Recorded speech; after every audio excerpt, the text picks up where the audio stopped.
안녕하세요. 경영지도사를 연구하는 경영지도사입니다. 자, 2011년도 경영지도사 소비자 행동론 기출문제 논술은 태도 변화 이론 그리고 환기상표 고려상표 약술은 차이시격 주의 그리고 문화 지각도 이렇게 출제가 됐습니다. 이거는 마케팅 관리론 문제가 여기에 출제가 됐어요.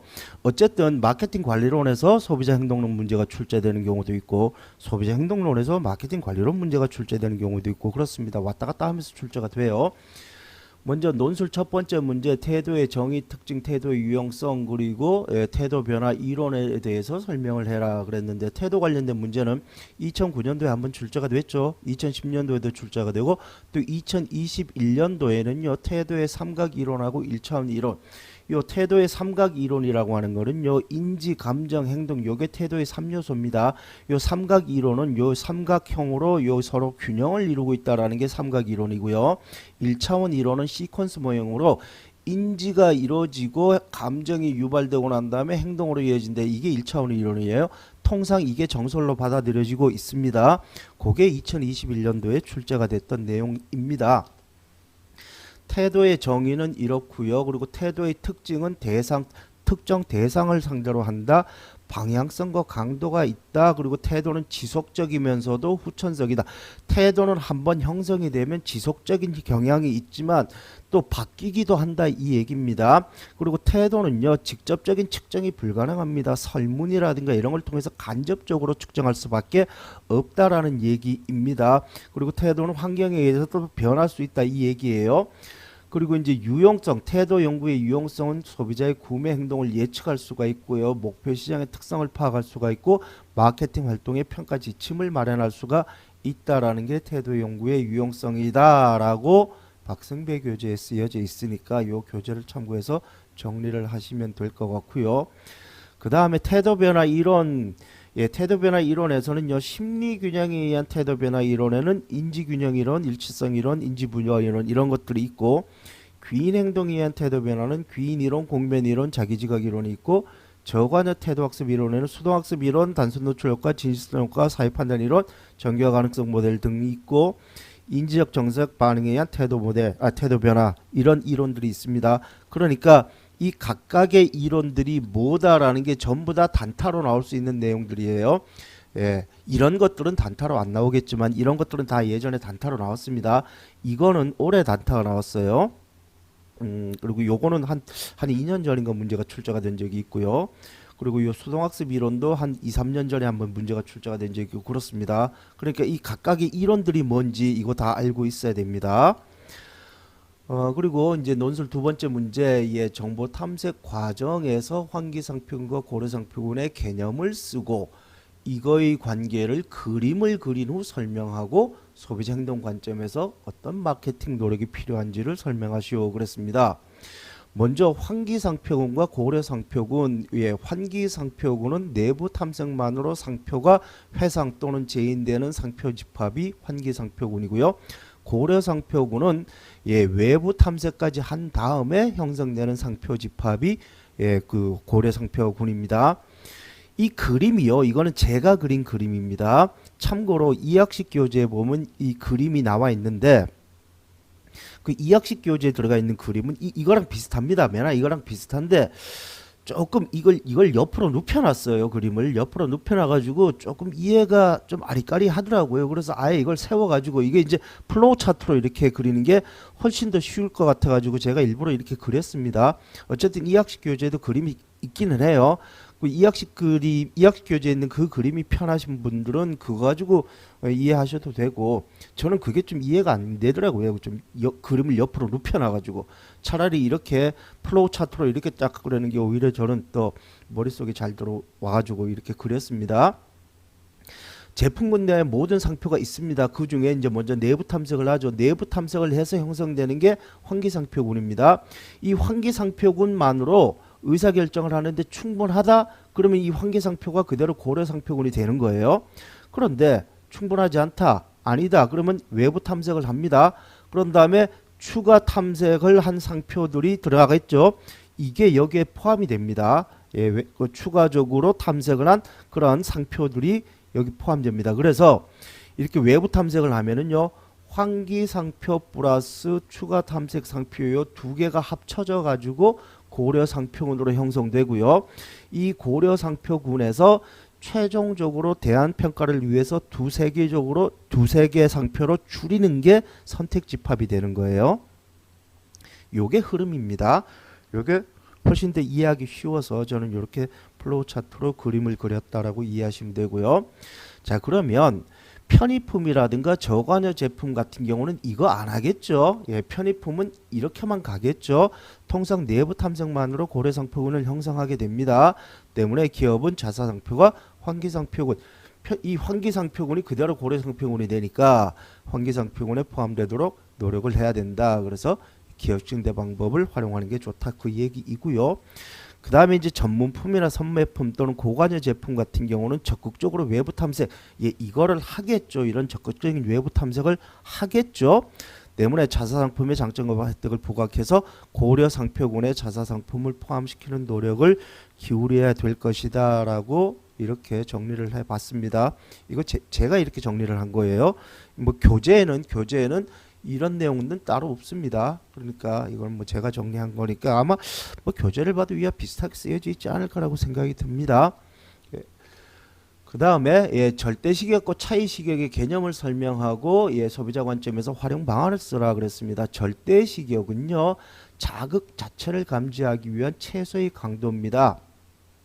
시각 뭐 50km 바깥에 있는 담배 연기의 그 불빛, 담배 불빛. 뭐 청각은 밀폐된 방 안에서 날아가는 파리 소리, 뭐 이런 것들이 절대 시격이라 그래요. 미각은 뭐 1리터 물 안에 들어가 있는 한 방울의 설탕물인가? 이게 이제 그 인간이 감지할 수 있는 절대 시격이라고 이렇게 사례들이 있긴 합니다. 있기는 한데 이거는 중요한 게 아니에요. 이거는 중요한 게 아니라 어쨌든 간에 이제 절대 시격 수준을 넘어서는 강도를 제시하라. 그리고 교재 보면은요, 그 비카리의 실험이 있죠. 뭐 1970년대 미국 뉴저지에서 뭐 극장에서 뭐 코카콜라를 마셔라, 팝콘을 먹어라는 그 사례가 있는데 그것도 그냥 그런 사례가 있다라는 것 그것만 이해하시면 되고요. 예, 그거는 이제 실험의 문제점이 있습니다. 그게 일회성 케이스 스터디죠. 케이스 스터디이기 때문에 예, 사전 연구가 없었고 그 비교 대상도 없고 예, 그래가지고 그거는 실험 조건이 결여된 그런 실험입니다. 피카리의 실험이. 어쨌든 절대 시격 자체는 중요한 게 아니라 차이 시격이 중요한 거예요. 기존 자극의 크기에 대한 새로운 자극의 상대적 크기를 감지하는 정도다. 그래서 웨버 법칙의 공식이 이렇게 되죠. I분의 델타입니다. 이 공식은 2017년도에 웨버 법칙의 공식을 써라. 그리고 마케팅 활용을 제품 개발, 가격 변경, 디자인 변경 관점에서 마케팅 활용을 써라라고 2017년도에 논술로 또 출제가 됐습니다. 자, 그러면 제품 개발 관점에서는 이 차이 시격을 어떻게 활용을 할 수가 있느냐? 통상 제과 회사에서는요, 관습 가격이라는 게 있습니다. 이 관습 가격이라고 하는 거는요, 일단 과자는 무조건 700원이어야 된다. 이게 관습 가격이에요. 뭐 지금은 조금 높아가지고 한 1000원 정도 하겠죠. 1000원, 1200원 정도 하려나? 전체적으로 물가가 올랐기 때문에. 그 가격을 넘어서면 안 돼요. 그럼 소비자는 충격을 받습니다. 라면도 700원을 넘어서면 안 돼요. 그 예전에 그 신라면 블랙 그 1,500원 했다가 한번 된통 얻어맞았죠. 그러다가 요즘 또 그 뭐 신라면 레드인가 그것도 출시가 되더라고요. 이제 농심이 그런 식으로 가격을 높이는 것 같아요. 보면은. 글쎄요. 근데 그 신라면 블랙은 그때 한번 철퇴를 맞았는데 신라면 더 레드는 어떻게 될지 모르겠습니다. 어쨌든 관습 가격 때문에 가격을 올릴 수는 없어요. 때문에 용량을 줄이죠. 예, 우리나라 제과 회사에서는 이렇게 용량을 줄입니다. 그래서 그 과자 봉지 안에 그 질소 포장만 잔뜩 들어있고 막상 과자는 조금밖에 안 들어가 있잖아요. 그 외국 과자는 그런 거 없는데 외국 과자는 포장이 굉장히 간단하게 돼 있는데 우리나라 과자만 포장이 이렇게 엄청나게 그냥 투툼하고 그래요. 보면 그게 우리나라 소비자들이 이것 때문에 그렇습니다. 그러니까 기업도 어쩔 수 없어요. 가격이 인상되는 걸 인정을 해야 되는데 우리나라 소비자들은 가격 올라가는 거, 라면 가격 올라가는 거 용납을 안 하잖아요. 예, 그렇다라고 보시면 되고 가격 변경은 이거는 소비자가 눈치채지 못하고 자, 이 소비자가 눈치채지 못하게 조금씩 올리는 게 이게 웨버 법칙인데 그런데 통상 뉴스에 보면은요 올릴 때는 잔뜩 올리고 내릴 때는 찔끔찔끔 내린다 이런 얘기를 가끔씩 듣습니다. 올릴 때 잔뜩 웨버 법칙에 보면은 올릴 때 조금씩 올려야 되는데 뉴스 보면은 올릴 때는 잔뜩 올린다는 얘기가 나옵니다. 이건 왜 그러냐 하면은요 이게 올릴 때 조금 올린다는 거는 소비자가 눈치채지 못하게 한다는 얘기입니다. 그런데 어차피 생활 필수품 예를 들어서 기름값이라든가 쌀값이라든가 이런 것들은 생활 필수품이기 때문에 이런 것들은 아무리 조금 올려도 뉴스에 노출될 수밖에 없어요.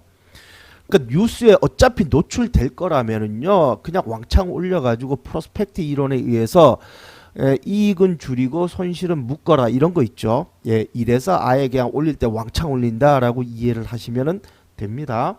그 다음에 이제 디자인 포장 변경은 스타벅스 로고 그 교재 보면 논수산백 교재 보면 스타벅스 로고가 조금씩 바뀐 거 그 사례가 나와 있는데 아마 대부분의 소비자들이 스타벅스 로고가 어떻게 바뀌었는지 아마 인지하지 못했을 수도 있어요.